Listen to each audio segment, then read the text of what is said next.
sufre una leucemia, miren la hipersensibilidad que tenemos, ¿no? Súper ocupada, ya casi no hay células grasas, adiposas, ¿no? Y a mayor aumento vemos así. Vemos que la celularidad es homogénea. Solamente deberíamos tener mielocitos, neutrófilos, eosinófilos, basófilos, etc. Miren cómo son todos igualitas, ¿no? Entonces es una proliferación clonal o celularidad homogénea. Si vemos más adelante podemos ver así. Vemos que todas las células son similares y que no hay las diferentes células que deberían ir mediadas. Las lesiones pueden ser agudas y pueden ser crónicas. Las lesiones crónicas son mucho más pausadas. Ya tiene mayor sintomatología. Al paciente puede no sentir nada. Y son más frecuentes en pacientes adultos mayores. Entonces ellos vienen porque tienen una complicación infecciosa, alguna neumonía, un obolito, tienen algún dolor, etc. Y en el que hacemos un hemograma y encontramos 100.000, 200.000, 500.000 leucocitos. Y podemos encontrar una leucemia crónica. En cambio, las leucemias agudas son muy rápidas. Un paciente está muy bien ahora y de acá a 2 semanas tiene anemia, pancitopenia, fiebre, sangrado, etc., ¿no? Es así de rápido y sí o sí tiene que venir al hospital porque necesita atención médica rápida. ¿Ya?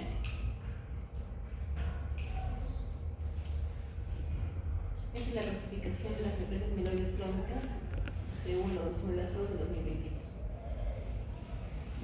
Entonces no vamos a ver todo porque no terminaríamos. Vamos a ver solamente las más importantes, ¿ya? Que son la erosis mieloide crónica, la colestemia vera, la trombosis existencial y la mielofibrosis primaria. Entonces todas estas entidades tienen un origen común en la célula madre hematopoyética, ya en la SNC. Y bueno, pues tienen características similares, ¿no? Lo que encontramos es una expansión clonal. ¿Me escuchan? ¿Sí? Ya. Una expansión clonal, esta célula madre pluripotente que va a dar origen a una hipercelularidad de toda la médula. Entonces tenemos aumento de los leucocitos, aumento de las plaquetas, aumento del hemoglobina. ¿Ya? Y que bueno, pues finalmente puede tener una evolución de transformación leucémica.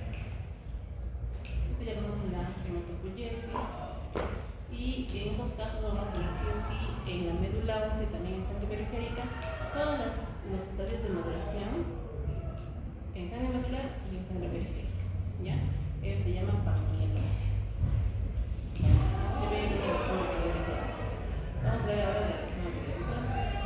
En la neoplasia mieloproliferativa crónica de mayor importancia clínica. No es la más frecuente, sino la más importante. ¿Ya? Igual es la proliferación clonal de la célula madre, ¿no? Que afecta las tres células hematopoyéticas.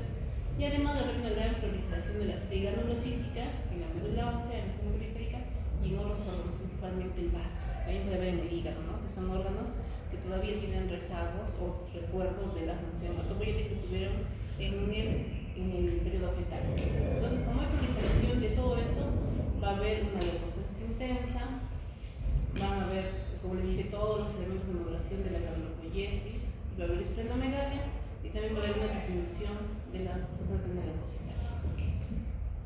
Más o menos el 20% de todas las leucemias, la incidencia es de 1.5 casos por año. Es más frecuente en los mayores, es raro en la infancia, una media de los 50 años, un poquito más frecuente en varones y es muy raro que tengamos una incidencia familiar. Entonces, un uso crónico, que les dije, el paciente viene por otra causa y encontramos que tiene todo incrementado y eso se llama panamielosis. Puede venir con esplenomegalia, sobre todo en la lesión mieloide crónica. Tiene recursos somáticos aumentados, poliglobulia, leucocitosis, trombocitosis y es característico que tengan eosinofilia y sobre todo basofilia.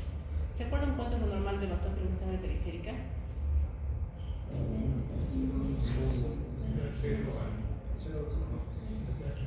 0 a 2%, ¿ya? En porcentaje.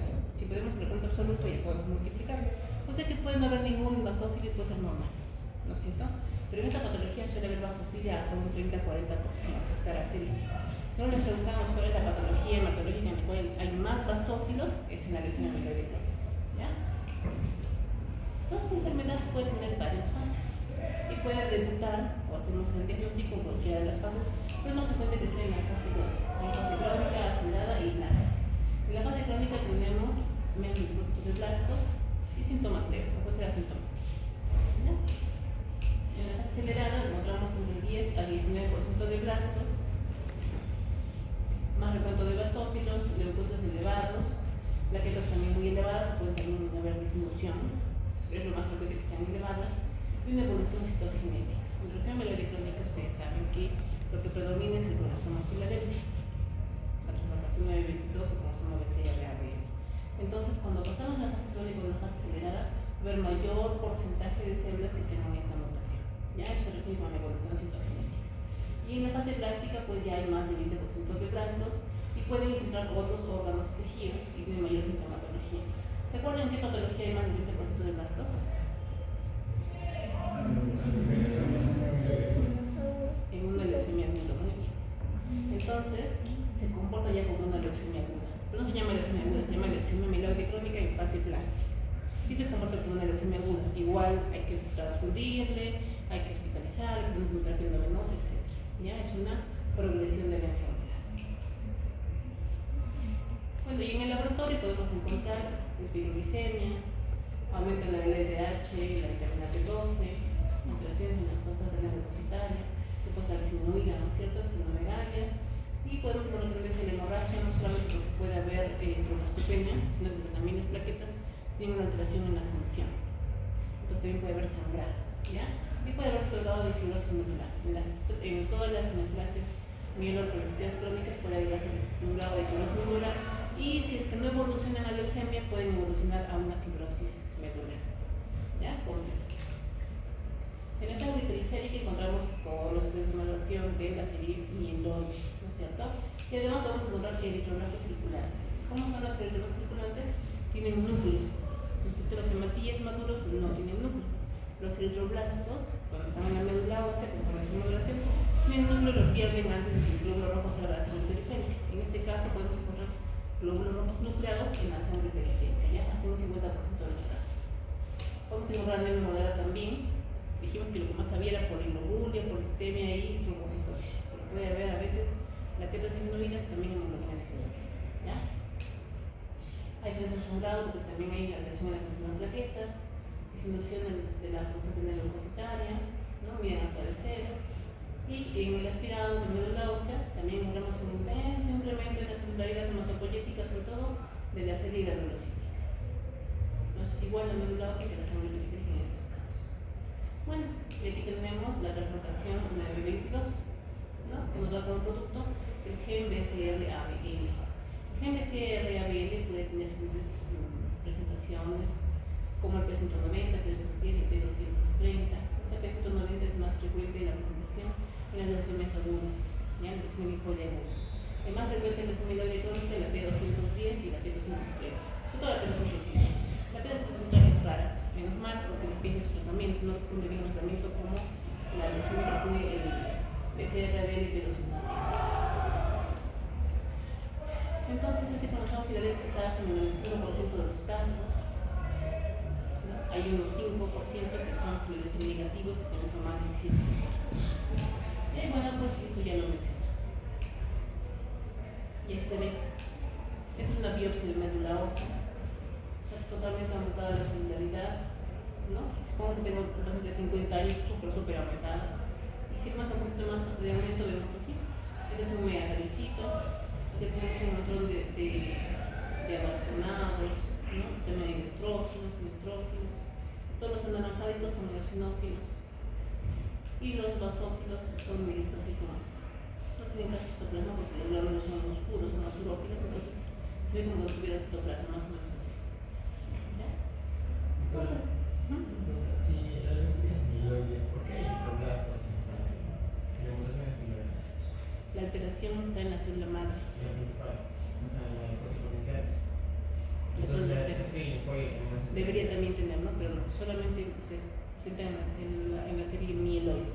Y en la serie mieloide va a haber, o sea, la célula madre mieloide troncal va a originar glóbulos rojos, plaquetas y granulocitos. No, o sea, no es la corticoinicial, sino la mieloide troncal. Debería ser así, pero dice que es en la célula stem, en la célula madre stem no tiene potencia.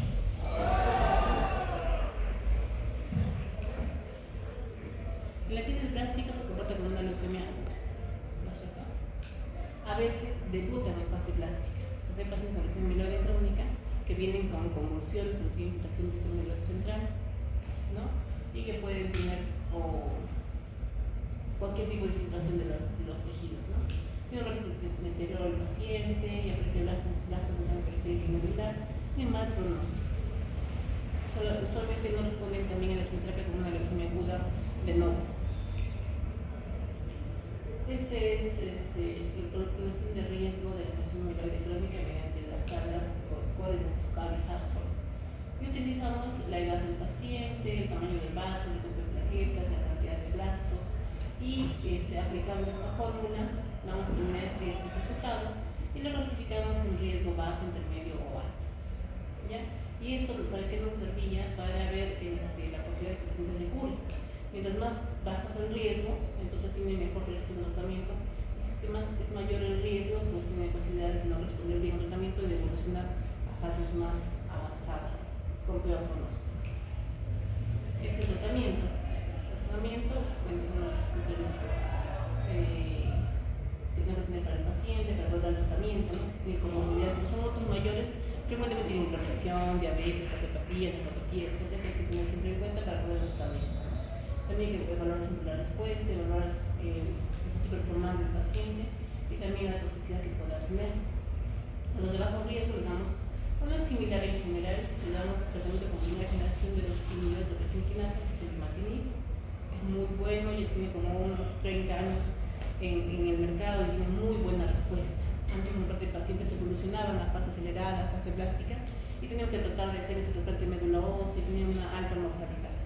Pero ahora con los inhibidores de presión quinasa, tenemos más de 30 años que pacientes que viven todo ese tiempo solo tomando una pastillita y viven con cultura de hipertensión, diabetes, etc., totalmente su vida normal.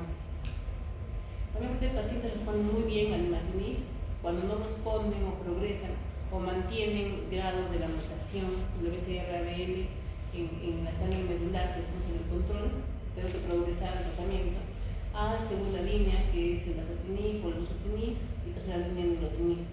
Ahora ya hay más todavía en el de presión quinasa. Semejante es para cuando tenemos riesgo intermedio o alto, ¿no?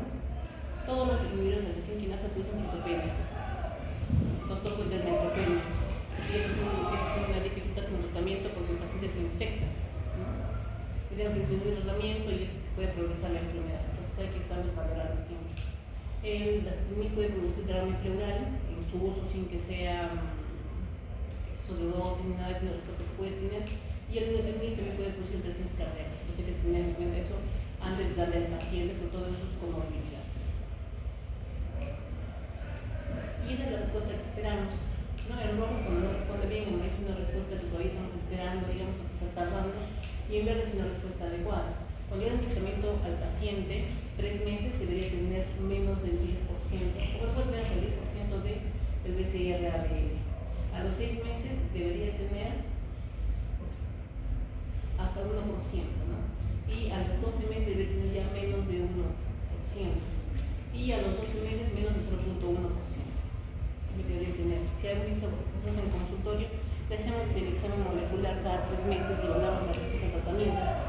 Y si el paciente a más de un año tiene más de 0.1%, quiere decir que no está respondiendo bien y que tiene probabilidades de progresar. Entonces hay que cambiar el tratamiento para que pueda mejorar. Hay pacientes que no están respondiendo, entonces algunos los hemos enviado para que se hagan tratar de preocupados hematopoyéticos porque no hay una adecuada respuesta a los inhibidores de presión quinasa. Bien, vamos a hablar ahora acerca de la policisteína B. También tiene enfermedad neoplásica, no antes se considera que era un síndrome neoplásico. A eso se considera ya desde 2008 una enfermedad neoplásica. Y bueno, pues el origen es igual, una célula madre pluripotente, ¿no? Que da origen a una hematopoiesis clonal de hematíes, pero aumentada a las 3 células, porque está predominio de hematíes, ¿no? Con neoplasia eritroide. Y no afecta porque entonces DNK, ¿no? Entonces no afecta la población linfótica. ¿Qué ocurre aquí? Hay una hipersensibilidad de esas colonias de eritrocitos a la eritropoyetina. Entonces, hay poquita eritropoyetina y ellos proliferan más, ¿no? O incluso puede estar disminuida la eritropoyetina, porque tenemos glóbulos rojos que el cuerpo lo detecta y no fabrica eritropoyetina, pero sigue estando aumentados los glóbulos rojos. Y bueno, pues también ha visto que hay unas colonias que son independientes de la eritropoyetina. También se ha visto que hay elevación del BCL-XL, que es una proteína que va a inhibir la apoptosis, y eso hace que sobrevivan las colonias sin eritropoyetina. También se ha visto que el receptor de la trombopoyetina está disminuido y eso nos sugiere de que la proliferación de los megacardiocitos también sea independiente de la trombopoyetina. También hay hipersensibilidad de la serie mieloide al factor de intercambio de los tomógrafos. Y esa enfermedad es acumulativa y no es invasiva. Casi siempre lo diagnosticamos en forma casual o cuando hay trombosis, ¿no? Una de las principales complicaciones de la polistemia vera son las trombosis. Así que si viene por trombosis, le hacemos los estudios y encontramos una polistemia. Y luego vemos que es una polistemia vera. Entonces, ¿cuáles son los síntomas que tiene una polistemia vera? Generalmente son inespecíficos, ¿ya? Pero cuando hay síntomas, están relacionados a la hiperviscosidad. Los síntomas de hiperviscosidad tienen estos síntomas, los síndromes, ¿no? Cefalea, astenia, mareos, parálisis epigástricas, alteraciones visuales, diplopia, visión borrosa, disnea, prurito, sudoración, adelgazamiento, acúfenos, parestesias, gota, prurito acuagénico, que es cuando el paciente se veía con agua caliente y le da más prurito. Ese es el prurito acuagénico, es característico de la polistemia vera, o cuando tenemos un síndrome de hiperviscosidad. Tenemos en cuanto a los signos, el lenguaje pletórico, morado, está mucho más oscuro en su piel, la inyección conjuntival, de hepatosplenomegalia, puede haber hipertensión arterial, úlceras cutáneas, y las principales complicaciones de este síndrome de hiperviscosidad, por ejemplo de la polistemia, que ya tiene una manifestación de hiperviscosidad, es que puede haber pronto una trombosis, ¿no? Y puede ser que puede ser arteriales o venosos en cualquier lugar, principalmente son en lugares menos frecuentes. Tenemos trombosis de las venas mesentéricas, tenemos las venas suprahepáticas, trombosis cerebrales, ¿ya? Entonces, en esos casos son trombosis raras, también puede haber todo el miocardio, anginas, también podemos buscar unas poliglobulias o policiteras, ¿ya? Entonces, las complicaciones trombóticas son la principal causa de morir mortal de nuestros pacientes, pueden diagnosticarse antes, durante o después del cuadro de la poliglobulia. Y pueden ser tanto trombosis arteriales como venosas. Y la mortalidad está más relacionado a las en el curso de laboratorio, principalmente el aumento de los hematíes. Un paciente que viene con 23, 24, 25 de hemoglobina. Sin embargo, personas que podrían tener 18, 19 de hemoglobina y ya tienen síntomas de hiperviscosidad. Entonces, los fenómenos trombóticos están más relacionados a la sintomatología. Si un paciente tiene síntomas de hiperviscosidad, probablemente pronto puede reaccionar. ¿Ya? Es realmente eso. También podemos encontrar anomalías eritrocitarias. ¿Cómo creen que está guiando una poliglobulia?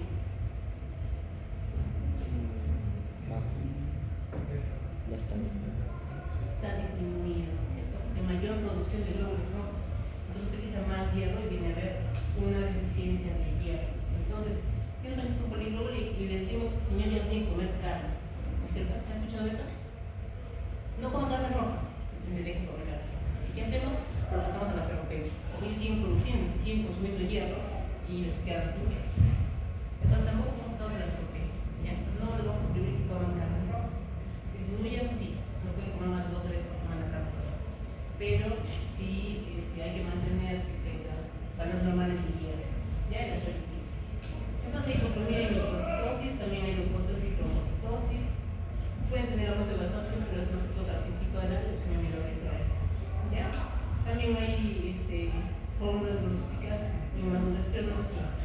Las veces suelen ser mayor de 500.000, puede superar más de 1 millón en todos los casos, pero generalmente lo que más aumenta es el nivel de hemoglobina en cuanto a vida. El aspirado también es intracelular con microplasia de las 3 series hematopoyéticas, hay bajo hierro por hiperconsumo. Y la concentración está incrementada. ¿Cómo estaba en el sueño de la ¿se acuerdan? La fosfatidina disminuida. ¿Ya? En cambio, en la polistemia vera se encuentra incrementada. La biopsia medular, como la que ya les mostré más antes, igual es hipercelular. La vitamina B2 suele estar incrementada. ¿Ya? La LH también va a estar elevada. Y también puede haber metaplasia mieloide. Eso requiere a que hay fibrosis. ¿Ya? En la fase postpolistémica. Si nosotros dejamos que evolucione la polistemia vera, puede evolucionar a una neoplasia mieloide, una leucemia mieloide, por ejemplo, pero lo que más suele evolucionar, digamos, con los 20 años de tiempo de historia de la enfermedad, a una mielofibrosis. Entonces, hay una fase de poliglobulia, pero hay una fase en la que se normaliza, porque ya está fibrosando y va disminuyendo la producción de glóbulos rojos, y luego ya entra en la fase anémica cuando ya hay fibrosis de la enfermedad. Pero sin la evolución natural del médico. Todavía no es ninguno que llegue a esa fase. Es el criterio diagnóstico según la clasificación de la Organización de la Salud de 2022. Y tenemos que para la sistema vera, tres mayores, tres menores y para diagnóstico. Entre los mayores tenemos la hemoglobina o el electrolitos incrementados con la masa de glóbulos rojos, la mutación del JAK2 positiva, una biopsia medulosa que muestra una hipersingularidad con proliferación de las tres líneas, incluye obviamente granulocitos, eritrocitos y megakarocitos, y los megakarocitos pueden ser pleomórficos, nódulos, lisina, atípica. Hay que ver que no tengan atípica, ¿ya? Y el menor es la eritropoyetina disminuida, ¿no? Dijimos que en una polistemia vera aumenta los glóbulos rojos y disminuye la eritropoyetina porque alguien quiere que disminuya los glóbulos rojos. Entonces, tenemos una poliglobulia y le usamos la eritropoyetina y está aumentada, probablemente hay algo que está ocasionando que aumente la eritropoyetina. ¿Qué es lo que más aumenta la producción de eritropoyetina? La hipoxia. Entonces puede ser que viva en altura, puede ser que tenga una enfermedad pulmonar, que tenga algún tumor que produce eritropoyetina, ¿ya? Entonces en las sistemas secundarias frecuentemente tenemos la eritropoyetina aumentada. En cambio aquí tenemos la eritropoyetina disminuida y es un fenómeno para el diagnóstico de la polistemia vera, ¿ya? Entonces, ¿cómo hacemos el diagnóstico? Con los tres mayores o dos mayores y uno menor. En la fase post-polistémica, en la que hay fibrosis, necesitamos los criterios de la polistemia vera y que tengamos además fibrosis en la médula ósea, de grado 2 a 3. Y tenemos criterios adicionales como anemia, que puede ser por pérdidas o que puede ser por. Saben que en las polistemias hacemos plebotomías, hacemos sangrías, ¿no es cierto? Pero solamente hacemos sangría cuando hay síntomas de interviscosidad, porque probablemente no es trombosis, ¿ya? Si es que no tiene síntomas de hiperviscosidad, no le hacemos sangría, porque la causa sigue estando presente y va a regresar nuevamente. La producción rápidamente de glóbulos rojos de nuevo y luego va a estar como poliglobulia, ¿ya? Entonces, la intención de la flebotomía es disminuir la posibilidad de trombosis, de infarto. Y eso puede llevar a, si nos pasamos, podemos llevar a su anemia también, ¿no? Y podemos encontrar leucoeritroblastosis. La leucoeritroblastosis es encontrar leucocitos de serie mieloide en los estadios inmaduros, en la estadio periférica, y también los hematíes en forma de lágrima, que es una leucoeritroblastosis. También podemos encontrar el incremento del tamaño del vaso por la mielofibrosis. Entonces, como ya la médula está fibrosada, ya no produce casi hematopoiesis, hay una hematopoiesis extramedular y se puede llevar a tener un esplenomegalia. Desarrollo de 2 o 3 de los síntomas constitucionales como pérdida de peso, sudoración nocturna y fiebre inexplicada, ¿no? Los síntomas B pueden haber también en la mielofibrosis post-polistemia vera. Para el diagnóstico necesitamos tener todos los criterios principales más 2 criterios adicionales. Entonces, la planificación en fase asintomática, en su progreso que ya va a haber cuando recién esté empezando, luego una fase asintomática en la que hay poliglobulia, que puede ser una fase de viscosidad, luego una fase inactiva en que ya hay alguna producción de fibrosis, así que va disminuyendo la producción de glóbulos rojos, luego una fase de agotamiento en la que ya no produce casi nada y hay anemia también, ¿no? Esto más o menos demora como unos 20 años, con el 50% de los casos. Y va a haber también un incremento del esplenomegalia, como hay fibrosis, hay una hematopoiesis extramedular, el cuadro leucoeritroblastia que les dije, los convertías en lágrima, fibrosis medular difusa, ¿no? Y disminución de la masa eritrocitaria con anemia progresiva. También puede progresar hasta un 50% de los casos a una leucemia amiloide. Vamos a ver ahora qué era como estrés esencial. Esta es la neoplasia, el mielo, proliferación crónica más frecuente, ¿ya? Es la más frecuente. Tiene características porque tiene un incremento persistente de las plaquetas en el fragmento. Y hay una hiperplasia megakarocítica en la médula ósea. Entonces puede haber en la clínica trombosis, puede haber hemorragia por alteración en la función de las plaquetas. La patología sigue incidencia es 2 o 3 casos por año, por 100.000 eventos por año. La mediana más o menos a los 60 años, es más frecuente en el sexo femenino. ¿En quién es más frecuente en varones? En la lesión amiloide. Y bueno, también la mayor parte de ellos se genocidan de forma fortuita. Igual es una enfermedad lenta y que viene por otras causas del paciente que es adulto mayor, viene a su control, viene a su tai chi, le hace su sonogramita y encuentra que tiene las plaquetas muy elevadas, ¿no? Entonces la exploración puede ser anodina, no tiene nada en el examen físico, pero algunos pueden tener esplenomegalia. Algunos pueden tener como saciedad precoz. Ahora como doctor y me lleno rápido, porque tienen esplenomegalia, ¿no es cierto? Saben que la bolsa del estómago generalmente está vacía, hasta cuando comemos, pero cuando comemos se va llenando. Si es el vaso grande, entonces no hay espacio para que siga llenando la bolsa del estómago, entonces tienen saciedad precoz. Y ahí tienen como sensación de pesadez en el lado. Las principales causas de mortalidad son también las trombosis, porque también los millones de plaquetas producen hiperviscosidad y además las plaquetas se agregan, así que pueden generar trombosis, ¿no es cierto? También puede haber hemorragia por el consumo y por alteración en la función de las plaquetas. Y también hay síntomas funcionales por alteración en la microcirculación.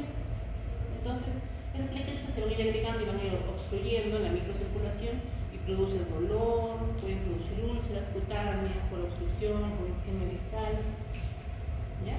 Y también hay síntomas de eritromegalia.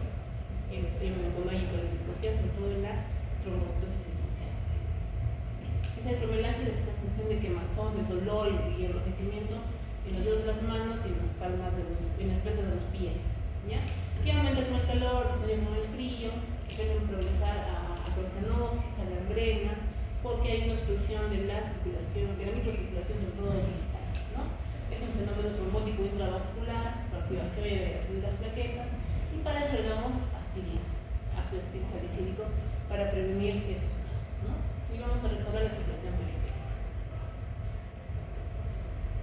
Generalmente la hemoglobina puede estar normal o un poquito incrementada, pero algo de aumento de los leucocitos, no hay vasofilía generalmente, pero siempre encontramos agregados plaquetarios, podemos encontrar anastos en las plaquetas gigantes.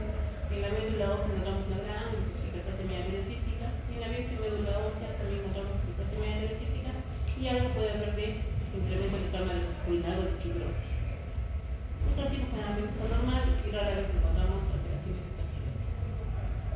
Para el diagnóstico tenemos mayores, que son las plaquetas mayores de 50.000, la biopsia que muestra una proliferación de megakarcitos con incremento en el número, en el tamaño y en la maduración de los megakarcitos, pueden estar hiperlobulados, pueden tener gránulos más densos, también puede haber incremento en la eritropoyesis y en la granulopoyesis y no suele haber tanta fibrosis, ¿no? El diagnóstico además necesitamos que sea descartemos que sea otra neoplasia mielopatía crónica como la mielofibrosis, la leucemia vera, la leucemia amiloide crónica, ¿no? O que tengan otras neoplasias que podemos encontrar. Y necesitamos que tengan también la mutación de JAK2, la calciculina o el MPR. Criterio menor es que tengamos ausencia de evidencia de trombocitosis reactiva. ¿Conocen causa de trombocitosis reactiva?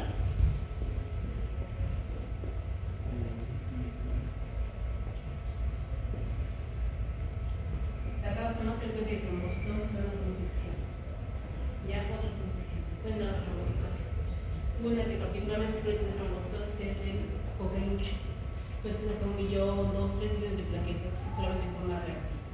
¿Ya? Y otras infecciones, por ejemplo, con sepsis, que tienen 700.000, 800.000, hasta 1 millón de plaquetas. Realmente llegan hasta ahí. No suelen llegar a más. ¿Ya? Pero son otras causas de trombocitosis reactiva. Entonces tratamos también eso. Y para el diagnóstico necesitamos tener todos los criterios mayores o 3 criterios mayores y un criterio menor.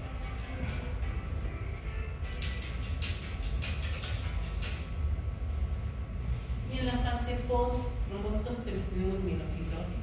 Esos serían los criterios diagnósticos. Y es metanóstico esencial. Es una biopsia en la ósea.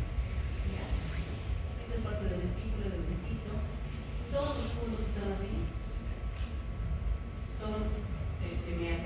Usualmente en el aumento vemos como 4 megacardiocitos, ¿ya?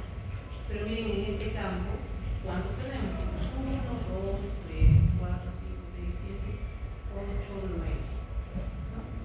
Entonces tenemos ahí una hiperplasia megacardiocítica que lo podemos ver en una trombosis esencial, ¿ya? Los siguientes debemos estar todo súper lleno, ¿no? Hay una gran hiperplasia de las 3 células.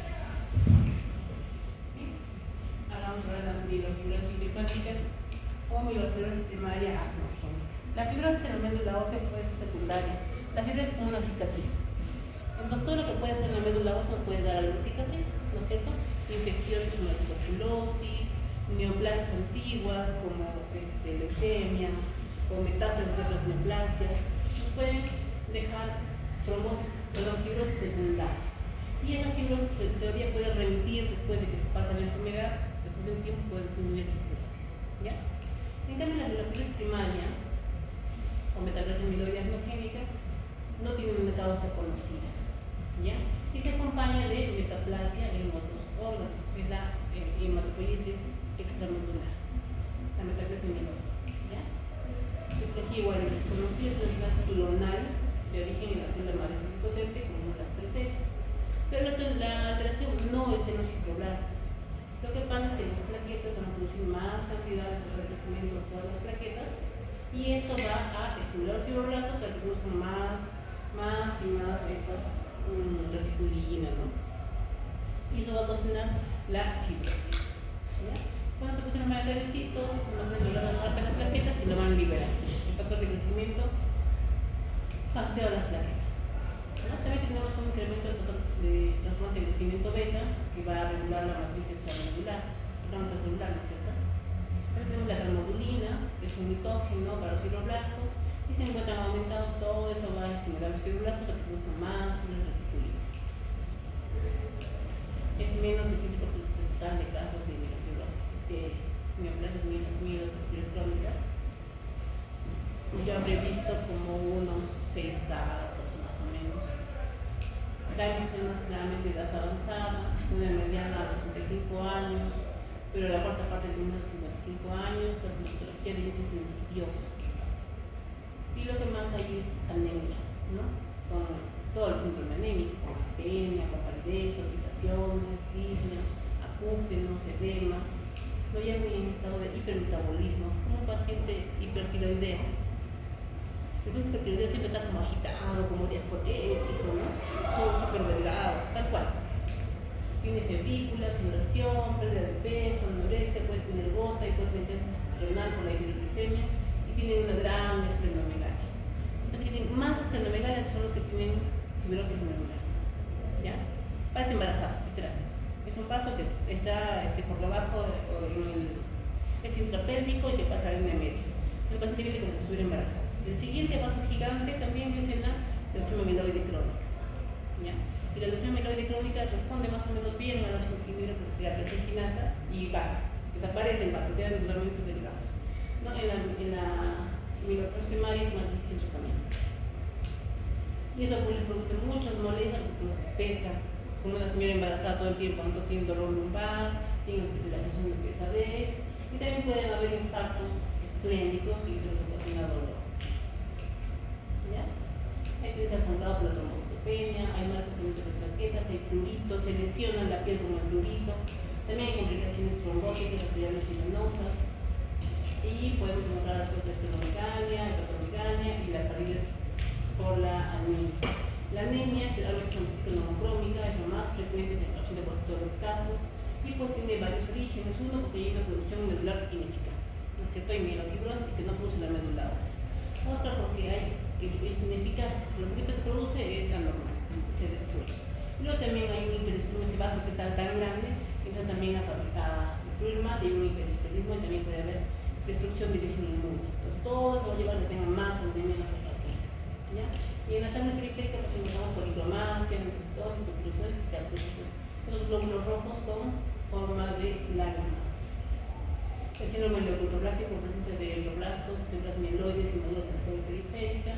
Los leucocitos pueden ser variables, puede haber leucocitosis, también puede haber leucopenia por la fibrosis per se.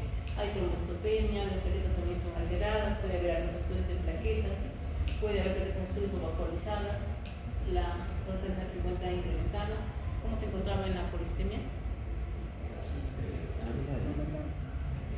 Aumentada, ¿no? En la acción meloide crónica estaba disminuida. Entonces hay LDH incrementada, hay incremento de la B12, el ácido úrico, el colesterol. Ya es un paciente que viene con panstopenia, con un vaso gigante, y vamos a hacer el aspirado de médula ósea, porque la sangre periférica es todo disminuido. Y vamos a hacer el aspirado de médula ósea y la aguja se toca, no entra, porque es duro, el hueso es duro. Y cuando logramos entrar, aspiramos y no sale nada, es seco. Aspiramos y no sale nada. Entonces se le dice una función infructuosa, ¿no es cierto? Por la gran dureza del gato. No es más aspirado seco y sin aspirado o con función blanca. ¿Qué hacemos? Una biopsia. Con la biopsia damos un pedazo de huesito, lo mandamos al patólogo y dice que todo tiene fibrosis, ¿no? O hay diferentes grados de fibrosis en la médula ósea. Y podemos encontrar también alteraciones citogenéticas, ¿no? Eso nos va a ayudar un poco con el pronóstico del paciente. La biopsia no la hacemos el diagnóstico, la única forma de ver la fibrosis celular. Entonces, ¿cómo hacemos el diagnóstico?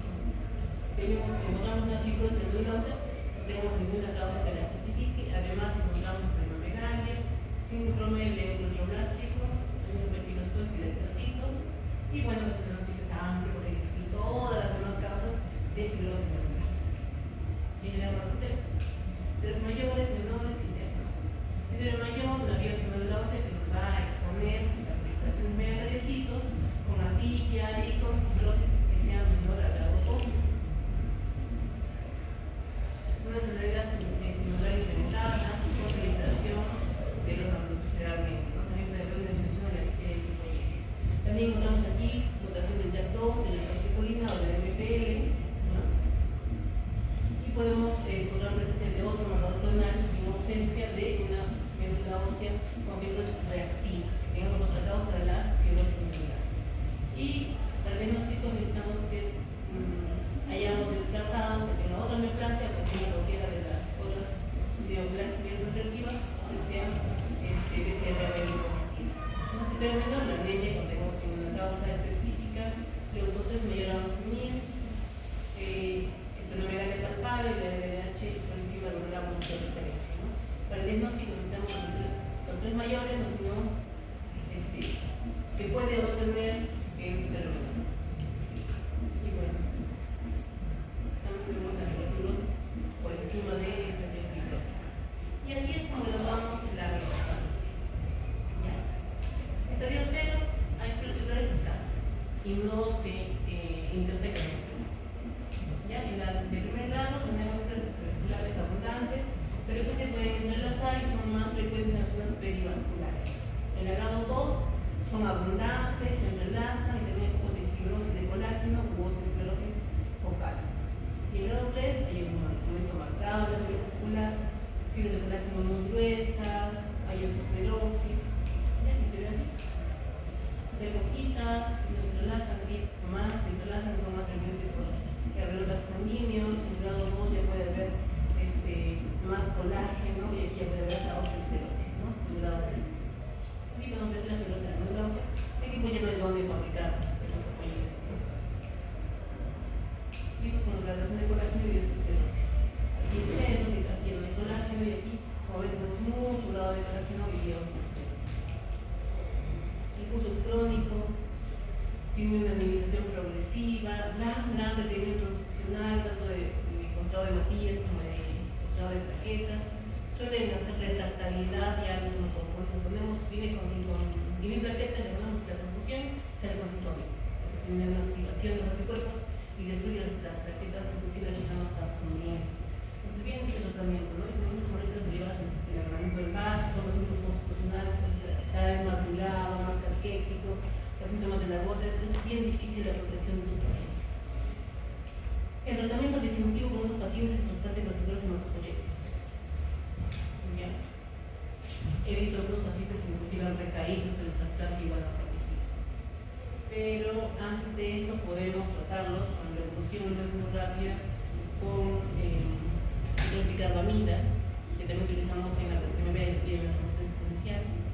Y también podemos utilizar, por ejemplo, el ruxolitinib que nos va a ayudar en la disminución de esas células STEM que están aumentando, pero es un tratamiento que solamente es ligado a la inicio del tratamiento, ¿no? Se lo tomas y detiene la producción. Te deja tomarlo y sigue avanzando. Y el remedio es extremadamente caro, porque cuesta como unos 50.000, 60.000 soles el mes. Entonces es difícil de mantener. Le tiro el tratamiento y vuelve a regresar. Entonces todavía sigue siendo difícil el tratamiento de la trombosis esencial. El principal sería un tratar de recuperación. Preguntas hasta ahí, chicos. Dice que se han dormido en toda la clase, pero ven lo que han estado despiertos.